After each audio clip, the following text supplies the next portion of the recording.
इस कार्यक्रम के प्रायोजक हैं कृषि एवं किसान कल्याण मंत्रालय, भारत सरकार। हर जोखिम से निकल कर फसल आए, सुरक्षित हो जाए। फसल बीमा से हर किसान अब आत्मनिर्भर हो जाए। संकट के समय प्रधानमंत्री फसल बीमा योजना किसानों के लिए वरदान है। अब सूखा पड़े या बाढ़ आ जाए कोई डर नहीं, अब ओले पड़े या कीट पतंगे फसल खा जाए कोई फिक्र नहीं, क्योंकि हमने लिया है प्रधानमंत्री फसल बीमा। बुआई से फसल कटाई तक हर जोखिम का दावा, न्यूनतम प्रीमियम पर अधिकतम भुगतान का वादा। योजना से हर साल जुड़ रहे हैं 5 करोड़ से ज्यादा किसान। अब आपकी है बारी। नजदीकी कृषि कार्यालय, सहकारी समिति, बैंक शाखा, अधिकृत बीमा कंपनी या जन सेवा केंद्र में स्वेच्छा से करा सकते हैं पंजीकरण। फसल बीमा पोर्टल या फसल बीमा ऐप द्वारा भी कराया जा सकता है पंजीकरण। प्रधानमंत्री फसल बीमा योजना, आपकी फसलों का संपूर्ण सुरक्षा कवच। कृषि एवं किसान कल्याण मंत्रालय, भारत सरकार। किसानवाणी कार्यक्रम के सभी सुनने गिरदारी की राम राम। साथियों, कार्यक्रम किसानवाणी एक ऐसा कार्यक्रम जिसके माध्यम से हमारा प्रयास है कि आप तक जरूरी जो सब जानकारी है पहुंचा सके, ताकि हमारा किसान साथी एक बढ़िया वैज्ञानिक तरीके से खेती करके अच्छा लाभ कमा सके। और इस विषय में हर रोज़ हम नए नए जो है विषय लेकर आए, और अगले विषय की शुरुआत हम करेंगे। सबसे पहले हम बात कर लें कि ये भारत सरकार के अनुरोध पे ही जो है 2023 को विश्व मोटा अनाज वर्ष के रूप में मनाया जा रहा है। यानी एक प्रयास किया जा रहा है कि एक बार फिर लोगों को बताएं कि जो मोटा अनाज है, उसमें विशेषकर हम ज्वार, बाजरा, इन सब की बात करें, रागी की बात करें, कि किस तरह फ़ायदेमंद है, क्यों ये ज़रूरी है, स्वास्थ्य के लिए क्या लाभ है, ज़मीन के वास्ते क्या लाभ है, इस सब को लोगों तक बताने के लिए जो है मोटा अनाज वर्ष 2023 के रूप में मनाया जा रहा है। और इसमें जो हमारा सूचना और प्रसारण विभाग है उसकी एक अहम भूमिका है। एक तो वो सबसे पहले ये काम कर रहे हैं कि बाजरा, मोटे अनाज वर्ष 2023 के लिए लोगों को जागरूक अभियान चलाए हुए हैं। हर माध्यम से, जो भी उसका माध्यम है, चाहे वो दूरदर्शन है, रेडियो है, प्रिंट मीडिया है, इलेक्ट्रॉनिक मीडिया है, प्राइवेट चैनल है, या उसके ब्रांड एम्बेसडर बना करके, तो हर तरह से जितने भी प्रयास हैं, सूचना और प्रसारण विभाग का ये प्रयास है कि मोटे अनाज के बारे में लोगों को ज़्यादा से ज़्यादा बताएं, ताकि लोग उसके महत्व को समझें और उसको अपना सकें, क्योंकि बहुत से फ़ायदे जो हैं मोटे अनाज के देखे गए हैं। और अब चर्चा कर लें जो फूल हैं उनकी नर्सरी के बारे में, क्योंकि फूल की खेती दिन पर दिन बढ़ती जा रही है और अच्छे लाभ भी उसके मिलते जा रहे हैं। और बहुत से साथी की जो फसल चक्र आपने अपना रखा कि भाई धान गेहूँ, इससे हटके जो है बहुत से किसान साथियों ने जो है फूलों की खेती शुरू करी है, दलहनी की खेती शुरू करी है, या और चीज़ों की खेती शुरू करी है। उसके बहुत से लाभ, बागवानी शुरू करी है, बहुत से लाभ उनको मिल रहे हैं। तो इस कड़ी में आज हम बात करें कि फूलों की नर्सरी के बारे में, क्योंकि जहाँ तक हम फूलों की नर्सरी की बात करें कि फूलों को लगाने तक पहले ही अपना पता है कि उनकी प्योर तैयार करनी पड़ेगी। और जब प्योर तैयार करने की बात है, यानी वो स्थान नर्सरी जहाँ सारा कुछ नियंत्रण करके आदर्श दशाओं में बीज बो के हम पौधा तैयार करते हैं, और उस पौधे ही फिर आगे जाके पौधे तैयार करेंगे। रही कि इसके हमारे लाभ क्यों होंगे, हम उसके ऊपर चर्चा कर लें। एक तो नर्सरी छोटे आकार की होने के कारण इसमें अंकों और जो वृद्धि संबंधी सारी अनुकूल दशाएँ हमें मिल जाएंगी, जबकि खेत में हम क्यारी में सीधे बोएंगे तो उठा संभव से नहीं है बात। दूसरा, छोटा होगा, सघन चित्र होने के कारण नर्सरी में की जो नाजुक छोटे छोटे पौधे हैं उनकी देखभाल बड़ी आसानी तो हो जाएगी, सरलता हो जाएगी। और नर्सरी में समय पर जो पादप सुरक्षा संबंधी उपाय हैं उनको भी हम आरामतः कर सकें। स्वस्थ पौधे समय पर हम बदल सकें, स्थानांतरित कर सकें, जिस तरह कि जो आपका जो पौधा है वो जल्दी तैयार हो सके, इसका आप देख सकें। और उसके अलावा नर्सरी में पौधे उगाने के जो है बहुत से और ही फायदे हैं। तो स्थान बच जाएगा, क्योंकि जब आप सीधे क्यारी में बोगे या खेत में बोगे तो भाई जगह घनी घेरेगा, तो जब आप नर्सरी में उसने बो दोगे तो भी जगह थोड़ी की रहेगा, जगह बचेगी आपकी। और अब फूल के बीज जो है वो ज़्यादा महंगे हैं, नर्सरी में तो आप अच्छे पौधे ले लेंगे, वो आपने सस्ते पड़ेंगे। और नर्सरी में आप बीज तय पौधे बना के और भी लाभ प्राप्त कर सको, उन्हें बेच सको। जे जगह कम हो, क्यारी में आपने फसल लानी हो तो फूल जो साल में जो है ना, आप गमले, लकड़ी या टीन के बक्से, तसड़े, इनमें बना सकें आप। बस थोड़ी सी सुविधापूर्वक आपने रखना है उनको।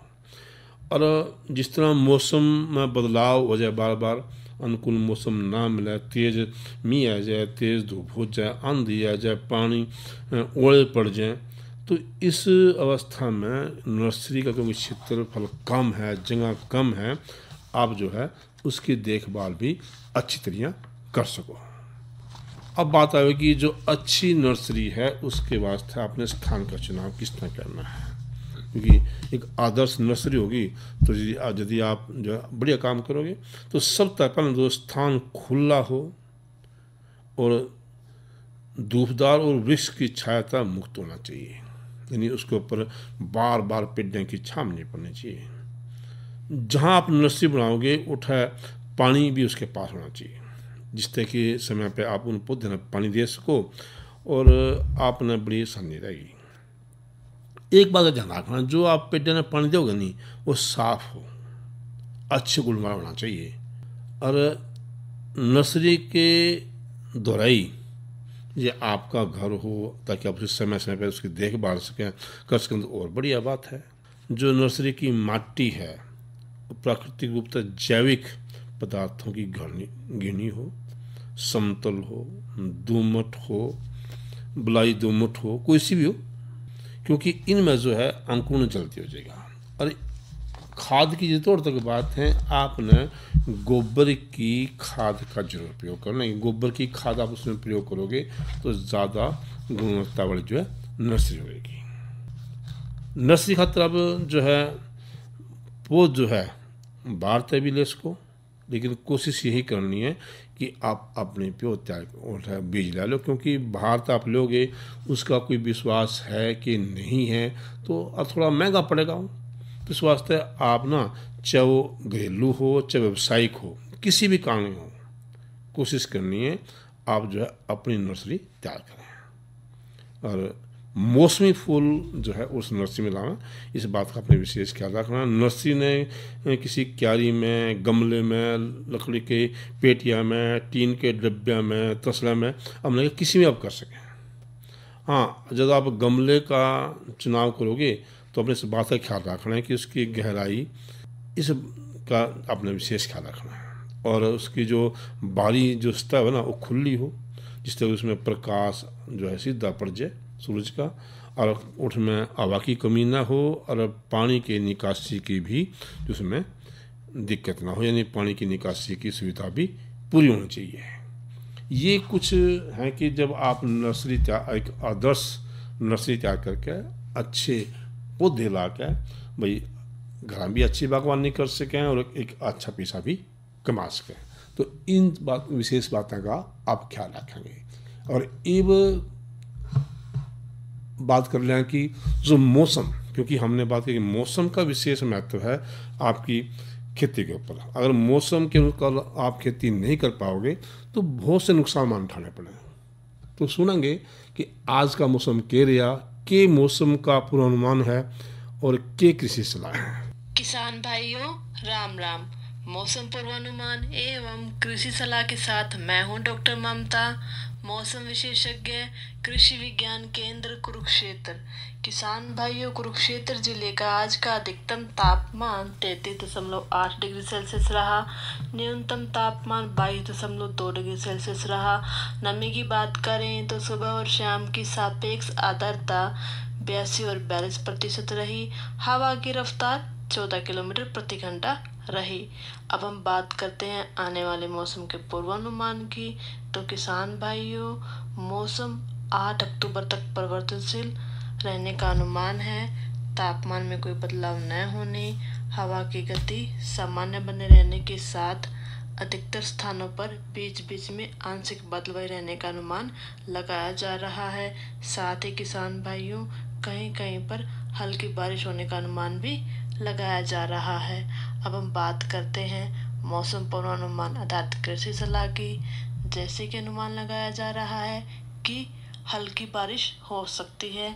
किसान भाई, आप अपने खेतों में सिंचाई, छिड़काव और फसलों की बुआई रोक लें। धन्यवाद। जब मौसम के पूर्वानुमान की बात है, यानी कल की बात है, तो कल के बारे में बताते हैं कि जो कल का हमारा जो कार्यक्रम है उसके विषय के रहेंगे। एक तो हमारा विषय रहेगा कि दुधारू पशुओं में संतुलित आहार का महत्व। दूसरा विषय रहेगा जो जड़ वाली सब्जी हैं उनकी काश्त, और थोड़ी चर्चा कराएंगे कि संजीवक खाद क्या है, यानी प्राकृतिक खेती के अंदर संजीवक खाद के बारे में हम चर्चा करेंगे। अब चर्चा चलती रहेगी। जरूरी है कि आप तक जो है एक रागनी पंचायत है, ताकि आप संगीत का मजा भी करेगा लेन दे रहे हैं। वही न्यारे न्यारे ढंग जमाना के सुनना चाहवा सा, ये दुनिया का रंग ढंग देख मन अतरज सहावा सा, न्यारे न्यारे ढंग जमाना के सुनना चाहवा सा, दुनिया का रंग ढंग देख कर यूं अतरज आवा।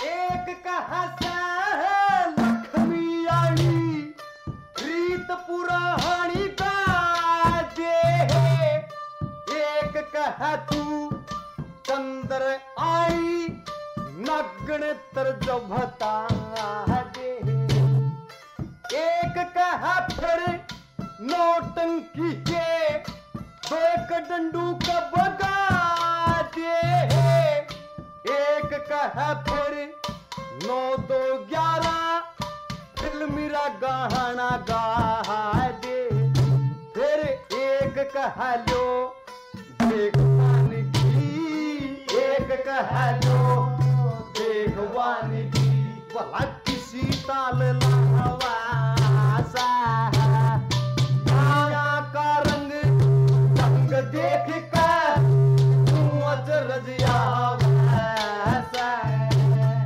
न्यारे न्यारे ढंग जमाना ये सुनना चाहवा सा, दुनिया का रंग ढंग देख कर तू अजरज आवा सा।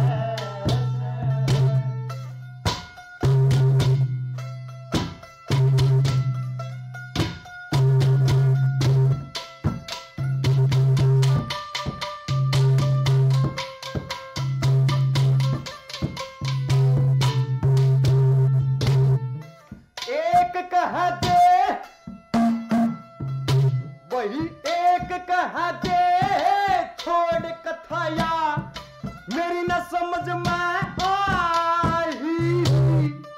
एक कहता राचंद गाजे का गाजरा मीरा भाई, एक कहा आज रात तना वृथा है गुआई, एक कहा तू ठीक बोले अड़ा बैठे लोग लुगाई, वही एक कहयू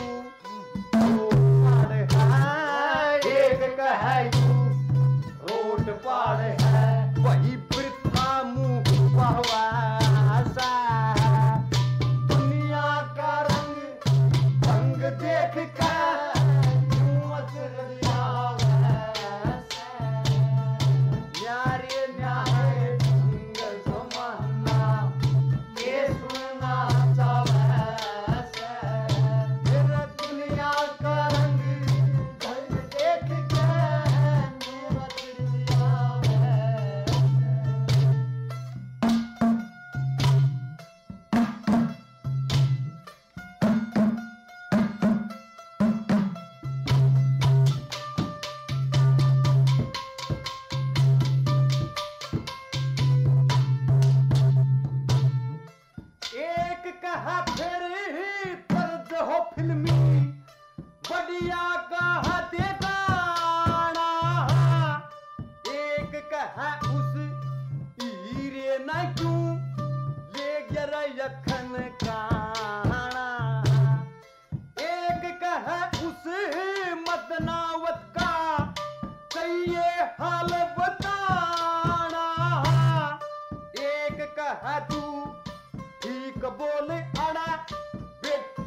अपना फेर मजा फिर दुनिया का रंग ढंग देख के यूं अचरज न्यारे न्यारे ढंग जमाना के सुना दुनिया का रंग ढंग देख के यूं अचरज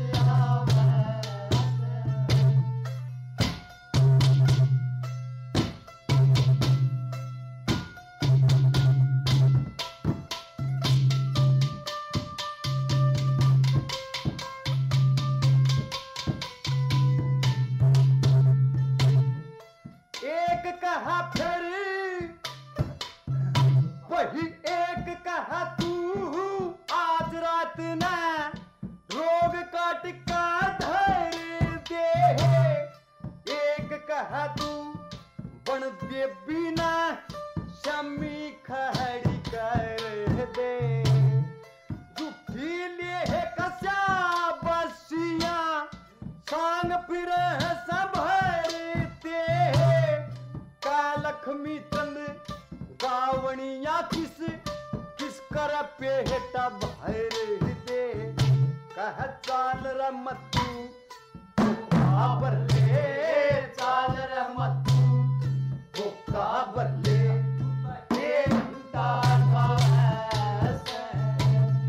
दुनिया का रंग ढंग देख के यूं अचर दिया नारे नारे ढंग जमाना के सुना दुनिया का रंग ढंग देख के यूं अचर दिया।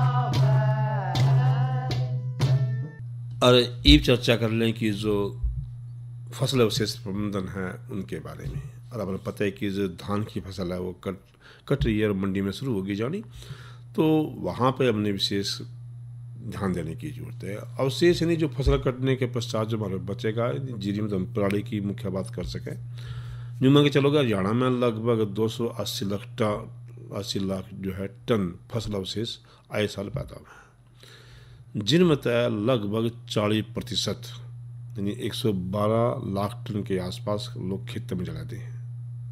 और इस तरह क्या होगा कि जो फसल है उसके बहुत से पोषक तत्व हैं जमीन के में ख़त्म हो जाए। जैसे हम धान की बात कर लें कि धान के प्रति टन फसल अवशेष में 5 से 8 किलोग्राम नाइट्रोजन और 0.7 लेकर 1.2 किलोग्राम फास्फोरस, 12 से 17 किलोग्राम पोटासियम और आधे से 1 किलोग्राम सल्फर, 3 से 4 किलोग्राम कैल्शियम और 1 से 3 किलोग्राम मैग्नीशियम और बहुत से बाकी तत्व भी हैं। तो जब हम पराली खेत में जलाएंगे तो ये सारे के सारे तत्व जो है वो ख़त्म हो जाएंगे, जल के राख हो जाएंगे, तो बहुत बड़ा नुकसान होगा। कौन कौन से नुकसान? एक तो हमने कहा कि जो ये तत्व हैं यही ख़त्म हो जाएंगे, यानी आपकी ज़मीन जो है उपजाऊ तय बंजर की तो पहुँच जाएगी।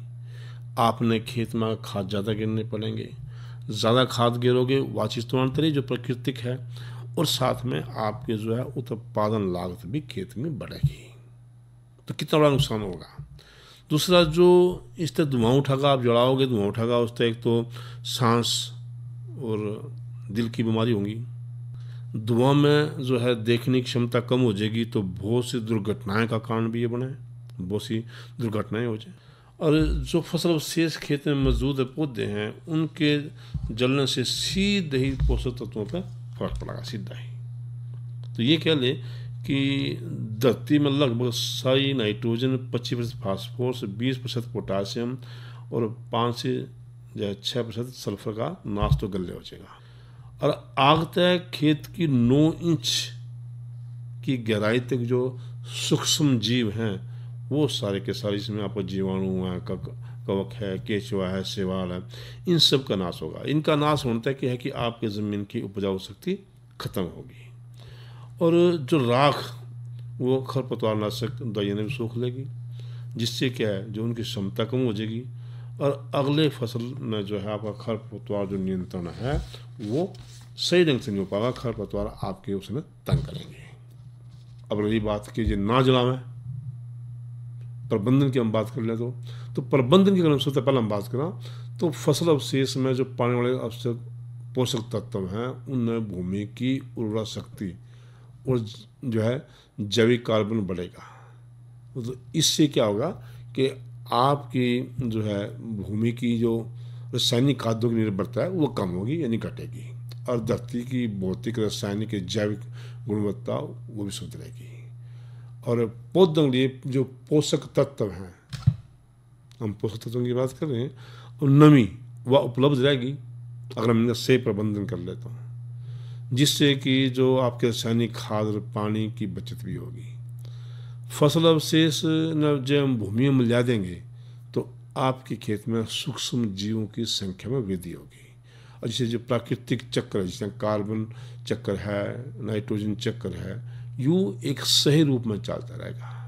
तो अवशेषण धरती में मिलाकर भूमि जो वो भी हो जाएगी, और इससे क्या है जो हवा का आवागमन है वो भी बढ़िया हो जाएगा। अब आप कहोगे कि भाई करें किस तरह, तो बहुत सी मशीन भी हैं जी। अगर आप फसल अवशेष से प्रबंधन अपनाना चाहो, बहुत मशीन है, उनका प्रयोग कर सको। जिस तरह आप पलटू आड़ की है तो उसका धान खातिर जो प्राड़ है उसका प्रबंधन कर सको। खासकर आलू गन्ना सब्जियों की फसल में जहाँ अच्छी तैयारी हो तो वहाँ खेत की तैयारी बढ़िया हो जाएगी। जो स्ट्रा है, उसका सर्व मास्टर है, रैकर है, स्ट्रा बेलर है, इसकी मदद से आप खेत में जो है सारा अवशेष इकट्ठा कर सकें, हटा भी सकें। और जो सर्व मास्टर का उससे हम जो है उसके पीछे हम रैकर का उपयोग कटाई करे, जो हमारी पढ़ाई है उन्हें एक लाइन में इकट्ठा कर सकें, उसे गट्ठर बना सकें, गट्ठर बनाकर जो उसमें बेच भी सकें, और आपने उसके पैसे भी मिले हैं, चाहे 1000 रुपये एकड़ मिलो मिले भी हैं। तो इस तरह जो है बहुत सी काम आप कर सकें। और जो जीरो सीड ड्रिल है उसका प्रयोग करके भी धान के जो डंठल हैं या जो अगर फन्न में गेहूँ के बीज की सीधी बिजाई खातिर भी कर सकें आप। जहाँ बासमती खेती है और जिसे आहता कटे है तो उसे खड़े फन्ने में जीरो ड्रिल तय आप गेहूँ की बिजाई कर सकें। और हैप्पी सीडर की तुलना में आप हल्की मशीन है उसका प्रयोग कर सकें। तो इस तरह कुछ बातें हैं। आप जो मल्चर का प्रयोग कर सकें, जो पराली है उसको छोटे छोटे टुकड़ा में काट लें उसने, और बाद में पीछे का नहीं जो है रोलर तब उसमें दबा भी सकें आप। तो इससे क्या है कि जो आपकी जो ये अवशेष हैं आप उसको खेत में भी उसकी जो है प्रबंधन अच्छी तरह कर दें। और सबसे बड़ी बात, एक किसान भाई एक बात और कहेंगे भी फलाने जहाज चलना है, फलाने रेल चलना है, भाई उस तय तो इतना कुछ हुआ है उसने रोक दे, नहीं माने क्यों रोके हैं भाई, जो जहाज चल रहा है नहीं उस तय आपके खेत की उपजाऊ शक्ति को नहीं खत्म हो रही है। मेन तो हम यूँ बात करें कि आप जो पराली जलाओगे अवशेष जलाओगे उससे आपकी खेत की उपजाऊ शक्ति खत्म हो रही है। हमने किसी और की रीच नहीं करनी, हमने अपना खेत बचाना है। तो उम्मीद है अब इन सब बातों का ख्याल रखेंगे और जो फसल अवशेष प्रबंधन करेंगे उन्हें जलाएंगे नहीं, अपने नुकसान से भी बचेंगे और जो है पर्यावरण के नुकसान से भी जो है समाज में बचाएंगे। इस कार्यक्रम के प्रायोजक थे कृषि एवं किसान कल्याण मंत्रालय, भारत सरकार। अरे अरे अरे क्या कर रहा है? इधर इधर इधर हम बोल रहे हैं तेरे बीजू का। पुतला बोल रहा है? हाँ, पक्षियों से तो हम खेत को बचा लेते हैं, पर इन घातक रसायनों से कैसे बचाएं? मतलब? देख बेटा, तू जो ये अंधाधुंध रसायन मिलाता है ना, मिट्टी की सेहत बिगड़ने लगी है। और जब माटी ही कमजोर पड़ जाएगी तो उपज कैसे सेहतमंद होगी? अरे पहले ऐसा नहीं था, पूछना अपने बड़े बुजुर्गों से, कैसे फसल लहलहाती थी, शुद्धता झलकती थी। हाँ, माटी भी तंदुरुस्त और लोग भी। अरे पहली वाली बात कहाँ? पर अब तो सब यही डाले हैं। सब नहीं, आज भी लाखों जागरूक किसान परंपरागत विधि से फसल उगा रहे हैं। खर्चा कम और उपज की कीमत भी बेहतर पा रहे हैं। सच है?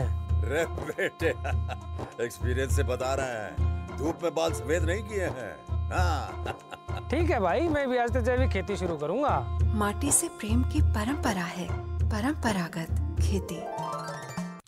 इसके कल आज का किसान वाणी कार्यक्रम समाप्त है। कार्यक्रम के सभी सुनाने की राम राम।